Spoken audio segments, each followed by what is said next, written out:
Saya bersyukur kita ketemu lagi di dalam ibadah online GBI Cempaka Mas. Shalom Bapak Ibu Saudara terkasih dimanapun Anda berada. Tidak hanya untuk GBI Cempaka Mas, juga seluruh umat Tuhan yang menyaksikan tayangan ibadah online ini. Saya mengundang sekali lagi untuk kita sama-sama bersatu dalam pujian dan penyembahan. Karena firman Tuhan berkata orang yang memuji dan menyembah itu dikuatkan oleh pujian. Ada urapan Allah di balik pujian penyembahan kita.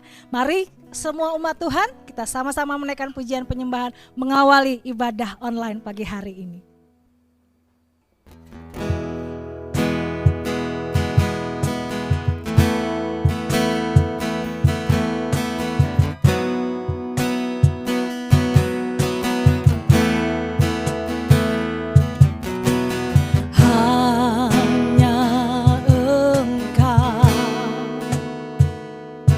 Juru selamatku,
percaya akan firman-Mu, ku percaya akan firman-Mu.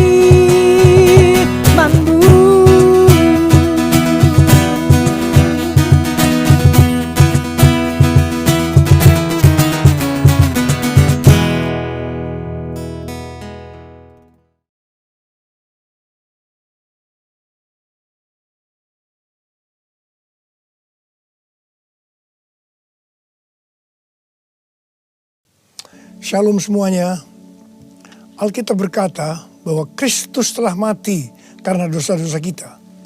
Dia dikuburkan, tetapi pada hari yang ketiga dia dibangkitkan.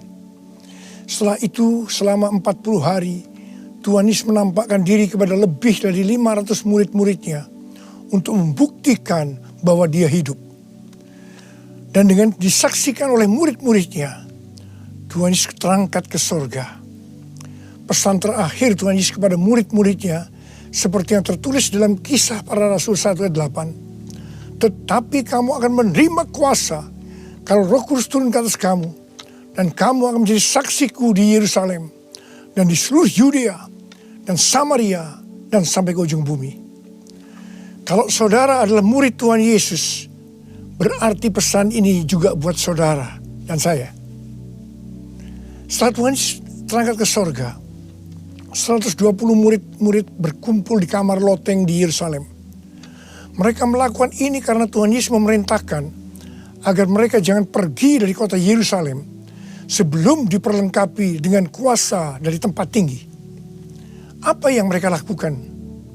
Mereka semua bertekun dengan sehati dalam doa bersama-sama.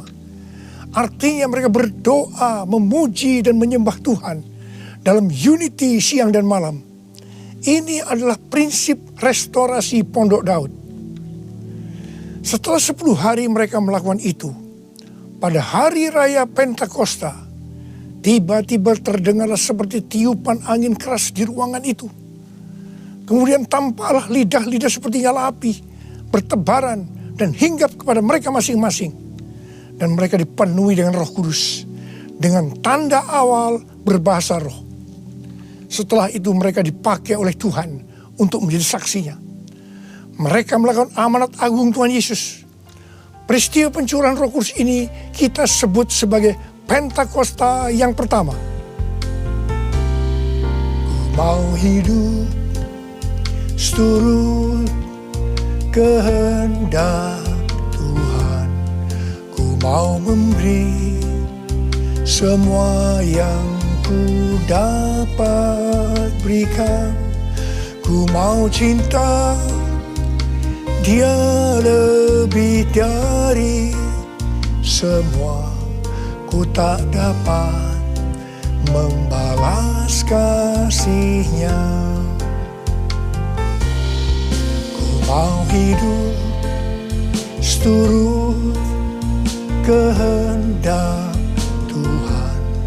Ku mau memberi semua yang ku dapat berikan.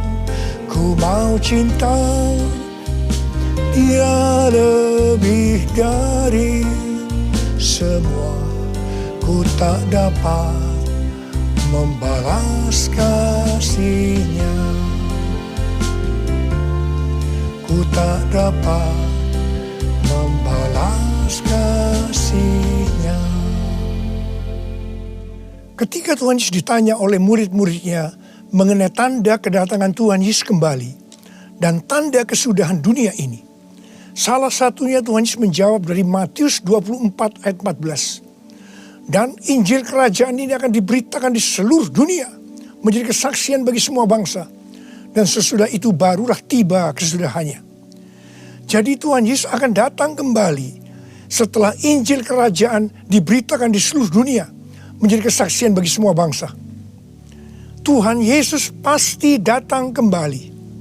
Karena itu Tuhan Yesus memberikan tugas kepada kita, murid-muridnya, untuk menjadi saksi. Yaitu pergi dan menjadikan semua bangsa itu murid Tuhan Yesus. Ini yang disebutkan dengan amanat agung Tuhan Yesus. Untuk melakukan amanat agung Tuhan Yesus tidak bisa dengan kekuatan sendiri. tetapi dengan kuasa yang diberikan Roh Kudus kepada kita. Kalau kita merindukan kedatangan Tuhan Yesus, seharusnya kita melakukan amanat agung dengan sungguh-sungguh. Ada berapa banyak yang merindukan kedatangan Tuhan Yesus? Sebelum Roh Kudus dan dalam Pentakosta pertama dicurahkan, murid-muridnya semua bertekun dengan sehati dalam doa bersama-sama. Hal ini juga dilakukan pada waktu menantikan pencurahan Roh Kudus di Azusa Street, Los Angeles, yang kita sebut sebagai Pentakosta kedua. Saya percaya ini juga berlaku untuk Pentakosta ketiga. Sebelum pencurahan Roh Kudus yang dahsyat dari Pentakosta ketiga, maka umat Tuhan semua harus bertekun dengan sehati dalam doa bersama-sama. Selama beberapa tahun terakhir, saya selalu bertanya kepada Tuhan, Tuhan, bagaimana untuk membuat umat Tuhan semua bertekun dengan sehati dalam doa bersama-sama? Tetapi yang luar biasa, hari-hari ini kita melihat bahwa dengan adanya pandemi COVID-19, Tuhan memaksa kita, umat Tuhan, agar kita semua bertekun dengan sehati dalam doa bersama-sama. Bagi saya, ini adalah tanda bahwa pencurahan Roh Kudus Pentakosta ketiga akan segera terjadi. Hal ini juga dinubuatkan oleh nabi-nabinya, seperti Cindy Jacob, Chuck Pierce, James Goll. Cindy Jacob bahkan bernubuat untuk gereja kita, bahwa akan makin banyak gereja-gereja yang akan ditanam. Dan akan banyak muncul murid-murid Tuhan Yesus. Kemuliaan Tuhan akan turun di gereja-gereja ini. Dan bahkan mereka, yaitu saudara akan diutus sampai ke ujung-ujung bumi. Sedangkan James Goll melihat bahwa orang-orang di Indonesia sedang catching the fire. Pada saat murid-murid Tuhan Yesus dipenuhi Roh Kudus, tanda awalnya adalah mereka berbahasa roh. Saya rindu agar saudara semua dibaptis Roh Kudus dengan tanda awal berbahasa roh, karena banyak manfaatnya. 1 Korintus 14 ayat 2 berkata, siapa yang berkata-kata dengan bahasa roh, tidak berkata-kata kepada manusia, tetapi kepada Allah. Sebab tidak ada seorang pun yang mengerti bahasanya. Oleh roh ia mengucapkan hal-hal yang rahasia. Karena itu pada waktu kita berkata-kata dalam bahasa roh, kita merasakan hadirat Tuhan. Ada sukacita yang akan memenuhi kita.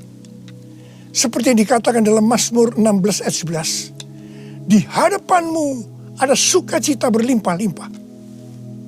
Di tengah-tengah pandemi ini, kita perlu mengalami sukacita yang berlimpah-limpah untuk melawan ketakutan, kekhawatiran, kepanikan. 1 Korintus 14 ayat 4 berkata, siapa yang berkata-kata dengan bahasa roh, ia membangun dirinya sendiri. Artinya, manusia roh kita yang akan dibangun. 1 Korintus 14 ayat 14 dan 15 berkata, jika aku berdoa dengan bahasa roh, maka rohkulah yang berdoa, tetapi akal budiku tidak turut berdoa. Jadi, apakah yang harus kubuat? Aku akan berdoa dengan rohku, tetapi aku akan berdoa juga dengan akal budiku. Aku akan menyanyi dan memuji dengan rohku, tetapi aku akan bernyanyi dan memuji juga dengan akal budiku. Manusia itu terdiri dari roh, jiwa, dan tubuh. Semuanya itu harus bisa memuji Tuhan. Kita memuji Tuhan dengan tubuh kita, dengan cara bertepuk tangan, mengangkat tangan, melompat, menari, dan lain-lain. Dan kita memuji Tuhan dengan akal budi kita, jiwa kita, kalau kita menggunakan bahasa yang kita mengerti. Contoh bahasa Indonesia, bahasa Inggris, Mandarin, dan lain-lain. Dan roh kita akan berdoa, memuji, dan menyembah kalau kita berbahasa roh.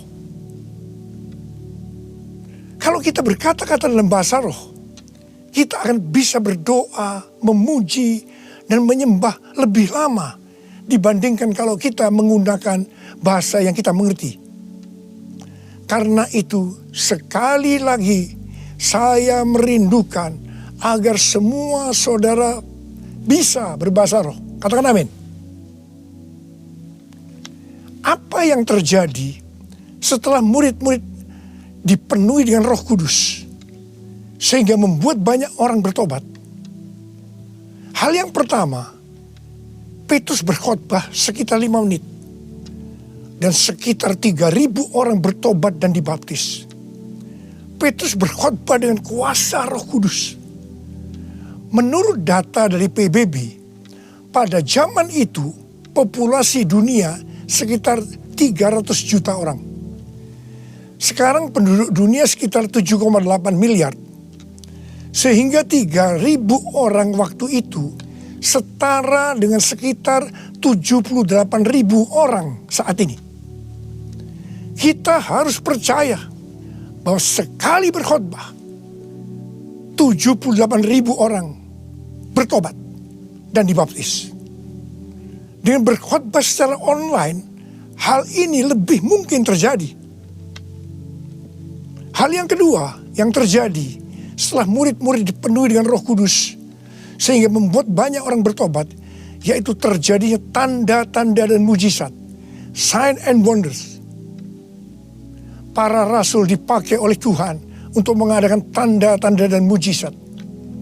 Petrus dan Yohanes menyembuhkan orang lumpuh sejak lahir. Bayangan Petrus saja bisa menyembuhkan orang. Sapu tangan atau kain yang pernah dipakai oleh Paulus, jika diletakkan pada orang sakit atau orang yang dirasuk setan, maka orang itu akan sembuh. Tuhan Yesus berkata dalam Markus 16 ayat 15 sampai dengan 18, bahwa kalau kita pergi untuk memberitakan Injil, maka tanda-tanda dan mujizat, sign and wonder akan menyertai kita. Sejak tahun 2006, saya diperintahkan Tuhan untuk mengadakan kebaktian kesembuhan ilahi. Selama 14 tahun, saya sudah mengadakan 318 kali kebaktian kesembuhan ilahi. Setiap kali saya berkhotbah, pasti saya memberitakan Injil. Dan tanda-tanda dan mujizat terjadi. Saya diperkenankan oleh Tuhan untuk melihat dan mengalami mujizat seperti yang dilakukan oleh Tuhan Yesus 2000 tahun yang lalu. Pada waktu acara lawatan Roh Kudus Pulihkan Indonesiaku tanggal 29 Mei yang lalu, Cindy Jacob bernubuat bahwa Indonesia akan menjadi sangat penting dalam sejarah kekristenan. Mujizat-mujizat seperti orang buta melihat, orang tuli mendengar akan merupakan hal yang biasa yang akan terjadi di gereja-gereja lokal. Wow! Orang-orang muda akan mendapatkan jubah mujizat. Ini adalah Pentakosta yang ketiga. Haleluya! Hal yang ketiga yang terjadi setelah murid-murid dipenuhi dengan Roh Kudus, sehingga membuat banyak orang bertobat, yaitu cara hidup jemaat berubah. Yang pertama, mereka bertekun dalam pengajaran rasul-rasul dan dalam persekutuan. Ini bisa diartikan mereka suka membaca Alkitab. Judul Mazmur 119 yang merupakan pasal dengan ayat terpanjang dalam Alkitab adalah bahagianya orang yang hidup menurut firman Tuhan. Jadi orang yang hidup sesuai dengan firman Tuhan itu akan berbahagia. Dalam pandemi COVID-19 kita harus banyak membaca, merenungkan dan melakukan firman Tuhan agar supaya kita berbahagia. Sehingga kita bisa mengatasi segala dampak yang buruk akibat pandemi COVID-19. Mazmur 119 ayat 105 berkata, "Firman-Mu itu pelita bagi kakiku dan terang bagi jalanku." Firman-Mu pelita bagi kakiku, terang bagi jalanku. Firman-Mu pelita bagi kakiku, terang bagi jalanku. Waktu ku bimbang dan hilang jalanku, tetaplah Kau di sisiku. Dan takkan ku takut asal Kau di dekatku, besertaku selamanya.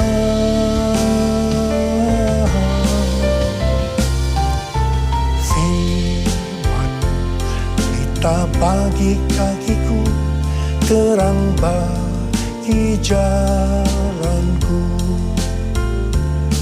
Terang bagi jalanku, terang bagi jalanku.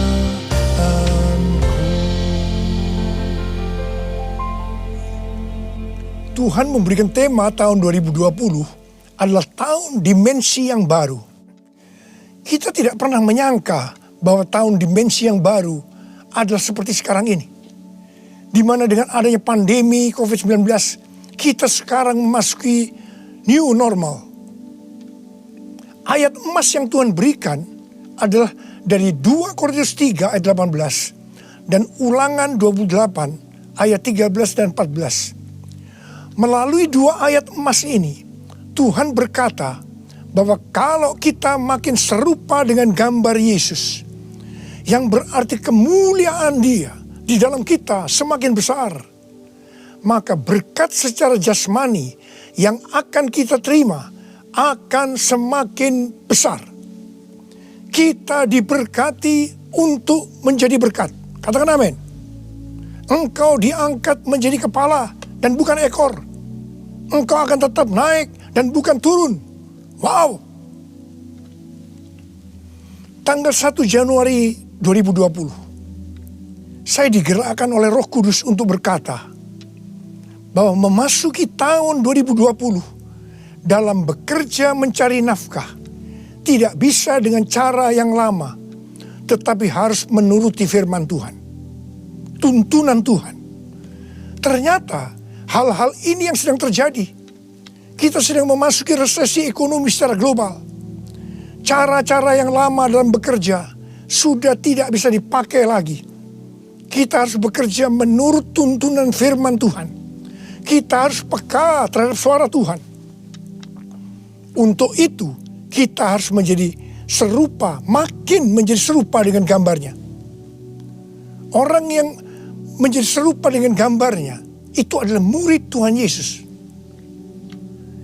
Dengan goncangan ekonomi global yang sedang terjadi saat ini, banyak dari generasi milenial dan generasi Z harus menghadapi kenyataan bahwa betapa rapuhnya budaya mereka dan kehidupan yang dibangun di atasnya.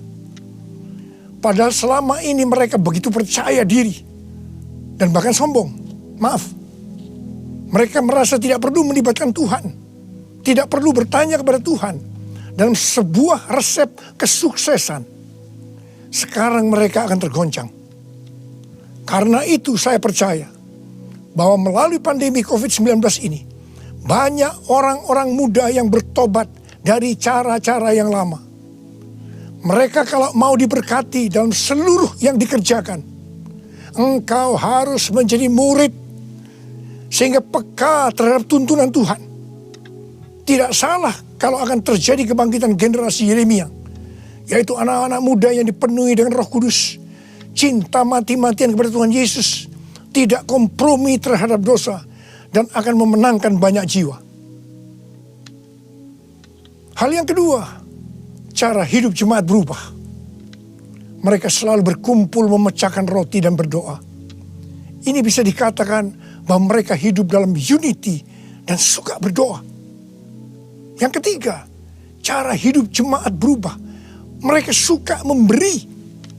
Suka memberi. Sehingga tidak ada yang berkekurangan. Dalam keadaan krisis ekonomi ini, kita diperintahkan oleh Tuhan untuk memberi dan menabur. Kisah Para Rasul 20 ayat 35b berkata, adalah lebih berbahagia memberi daripada menerima. Saudara harus saling memperhatikan mereka-mereka yang ada di kul-kul. Cara hidup jemaat berubah. Mereka selalu bergembira dan dengan tulus hati sambil memuji Allah. Jadi, mereka semua suka membaca Alkitab, suka berdoa, unity, suka memberi, suka memuji Allah dengan gembira dan tulus hati. Dan dikatakan mereka disukai semua orang. Dan tiap-tiap hari jumlah orang yang diselamatkan bertambah. Haleluya! Haleluya!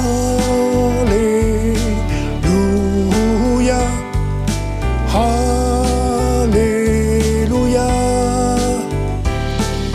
Haleluya! Haleluya! Haleluya! Haleluya! Kemudian, apa yang terjadi setelah itu? Goncangan terjadi. Aniaya yang hebat terjadi kepada orang-orang percaya di Yerusalem. Selain rasul-rasul, mereka semua harus lari ke seluruh daerah Yudea dan Samaria. Dan pada akhirnya ke ujung bumi. Mereka selama ini berada di zona nyaman di Yerusalem. Mereka biasa berkumpul dalam unity, membaca Alkitab, berdoa, dan memuji bersama-sama dengan sukacita. Suka memberi, sehingga tidak ada yang berkekurangan. Mereka berpikir menjadi orang Kristen hanya seperti itu. Mereka lupa bahwa mereka harus pergi menginjil. Caranya bagaimana? Aniaya diizinkan oleh Tuhan.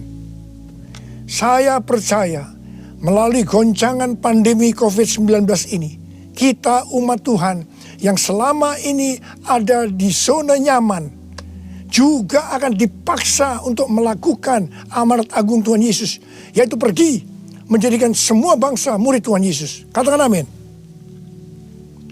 Selain goncangan, juga terjadi perubahan paradigma dalam pelayanan. Selama ini murid-murid Tuhan Yesus mempunyai pengertian bahwa yang memperoleh keselamatan hanya orang-orang Yahudi saja.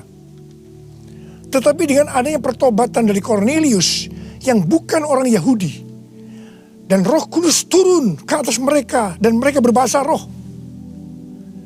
Dengan perdebatan yang cukup panjang, akhirnya lewat kesaksian Petrus, para rasul dan seluruh orang percaya di Yudea dapat menerima bahwa keselamatan bukan hanya untuk orang Yahudi saja, tetapi untuk semua bangsa, termasuk bangsa Indonesia. Katakan amin. Dengan adanya pandemi COVID-19, kita juga mengalami perubahan paradigma dalam pelayanan kita. Yang tadinya kita beribadah di gedung gereja, kita berkumpul bersama-sama, bisa berjabatan tangan, saling berpelukan, menyatakan kasih kita, melakukan penumpangan tangan. Sekarang berubah total menjadi ibadah online. Bahkan ada yang tidak bisa melakukan online, sehingga tidak bisa beribadah. Kita memasuki new normal dan tidak bisa melakukan seperti hal-hal di atas. Kita tidak tahu dengan pasti bentuk ibadah kita selanjutnya. Tetapi yang Tuhan mau, kita bisa menerima perubahan paradigma dalam pelayanan ini. Karena sama seperti yang terjadi pada waktu itu, dengan adanya perubahan paradigma, justru terjadi penuaian yang jauh lebih besar. Itu juga yang akan terjadi pada kita pada hari-hari ini. Saya mau berdoa buat saudara. Mari angkat tangan saudara. Kita nyanyikan lagu ini bersama-sama. Curahkanlah kuasa-Mu Tuhan, mujizat terjadi di tempat ini. Amin. Curahkanlah kuasa-Mu Tuhan, Mujizat terjadi sekarang ini. Curahkan ya Tuhan, curahkanlah kuasa-Mu Tuhan. Mujizat terjadi di tempat ini. Haleluya. Curahkanlah kuasa-Mu Tuhan. Mujizat terjadi sekarang ini. Mujizat terjadi sekarang ini. Mujizat terjadi sekarang ini.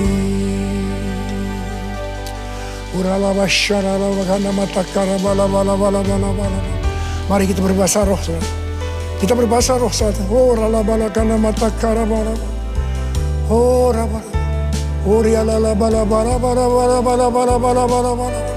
Oh Yesus, oh Yesus, Yesus.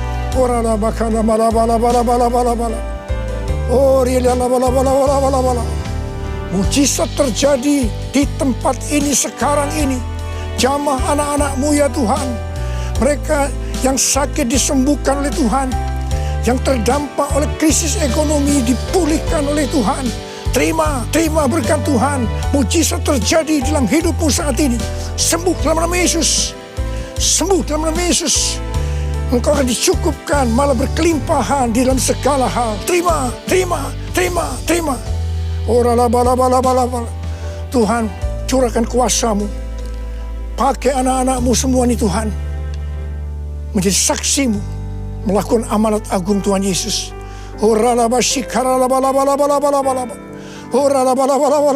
Tuhan, terima kasih. Perlindungan-Mu di masa pandemi ini buat anak-anak-Mu. Engkau mengasihi anak-anak-Mu semua. Kamu berdoa buat mereka. Kamu berdoa buat mereka. Kamu berdoa. Curahkan damai sejahtera-Mu pada mereka ya Tuhan. Terima kasih ya Bapak. Terima kasih Bapa. Dalam nama Yesus kami berdoa. Bersama-sama katakan amin. Mari saudara-saudara, kita akan masuk dalam perjamuan kudus. Kita akan mengingat ayat ini. Sebab setiap kali kamu makan roti ini dan minum cawan ini, kamu memberitakan kematian Tuhan sampai Ia datang. Perjamuan kudus adalah perjamuan Tuhan sendiri. Setiap kali kita masuk dalam perjamuan kudus, Tuhan selalu berkata, biarlah ini menjadi peringatan akan daku. Karena itu mari, arahkan hati saudara kepada kebaikan Tuhan. Kita akan mengingat kebaikan Tuhan. Mari tundukkan kepala. Tuhan, siapakah kami ini sebelum kami mengenal Engkau? Kami semua orang berdosa. Upah dosa adalah maut, mati. Tapi Engkau yang tidak berdosa telah dijadikan dosa oleh karena kami. Engkau harus turun dari surga mulia, mati kami dengan penderitaan yang luar biasa.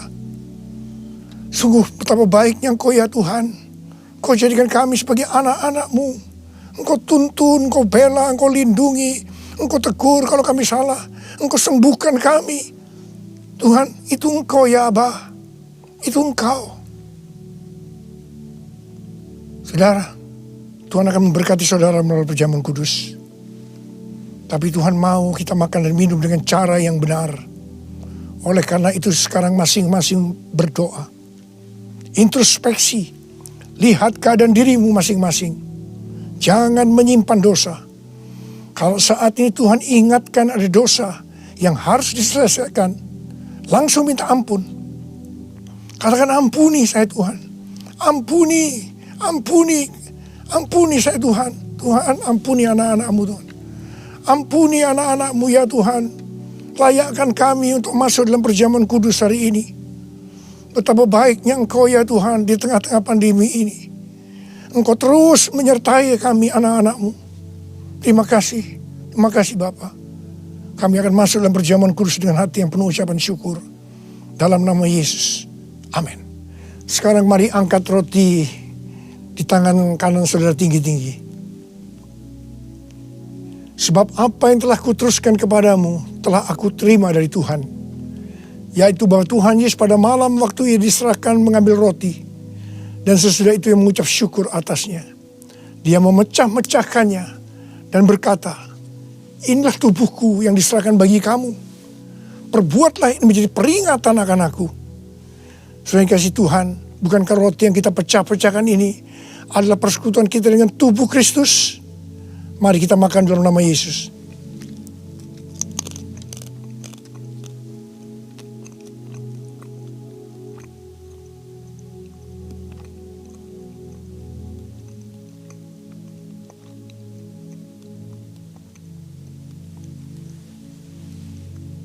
Sekarang angkat cawan di tangan kanan saudara tinggi-tinggi.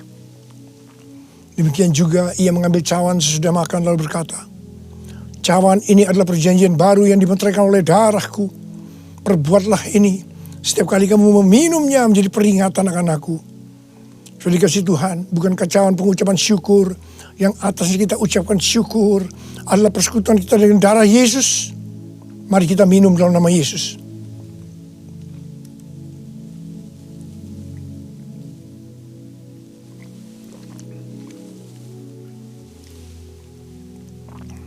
Mari, angkat tangan saudara, ucapan syukur dengan suara, jangan diam. Tuhan, kami terima kasih ya Tuhan. Kami bersyukur ya Tuhan, terima kasih. Terima kasih ya Tuhan. Kami bersyukur buat kebaikan Tuhan. Kami bersyukur buat kebaikan Tuhan. Oh, terima kasih. Terima kasih Yesusku, terima kasih Yesusku. Puji syukur hanya bagi Tuhanku. Terima kasih Yesusku, terima kasih Yesusku. Puji syukur hanya bagi Tuhanku. Puji syukur hanya bagi Tuhanku. Puji syukur hanya bagi Tuhanku.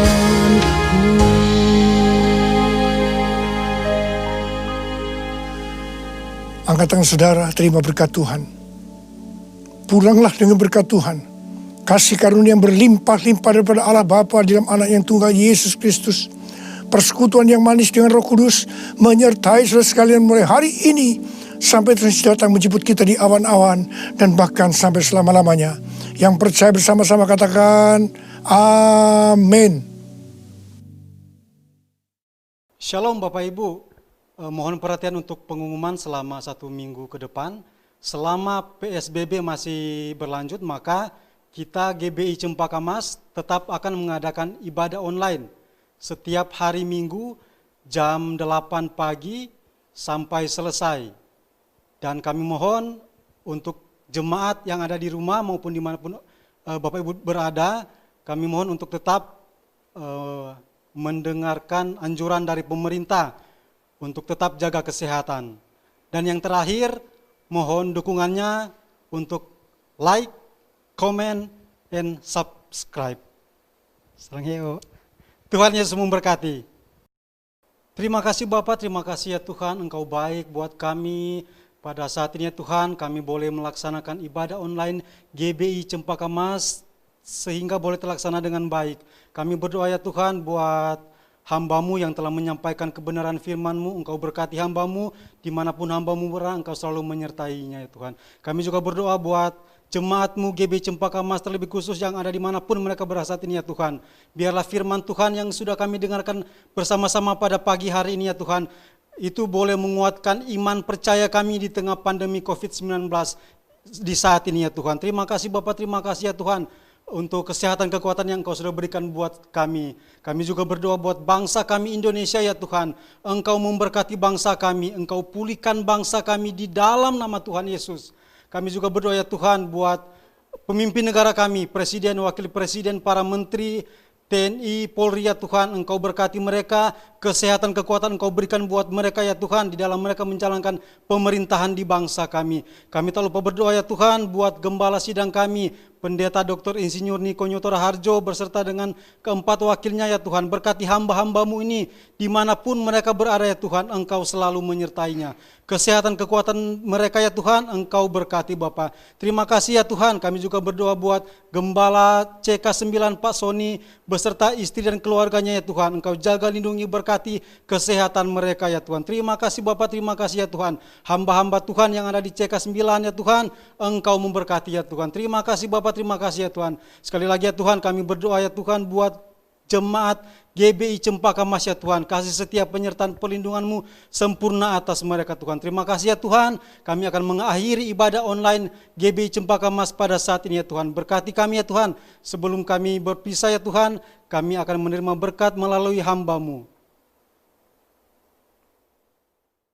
Kita sudah selesai ibadah kita pagi hari ini. Saya berdoa supaya tetap saudara diberkati Tuhan. Mari angkat kedua tanganmu, kita terima berkat Tuhan. Semua yang terbaik, semua yang sempurna, kasih yang dinyatakan kepada kita melalui kebenaran firman, bersama dengan kuat kuasa Roh Kudus, yang selalu memberikan kesegaran, yang selalu menuntun dan menyertai kita, sampai Sang Raja kehidupan, pemilik hidup kita, Yesus Kristus datang yang kedua kali untuk menjemput semua kita di awan-awan yang permai. Yang berbahagia, bersukacita, sama-sama katakan amin. Tuhan Yesus memberkati kita.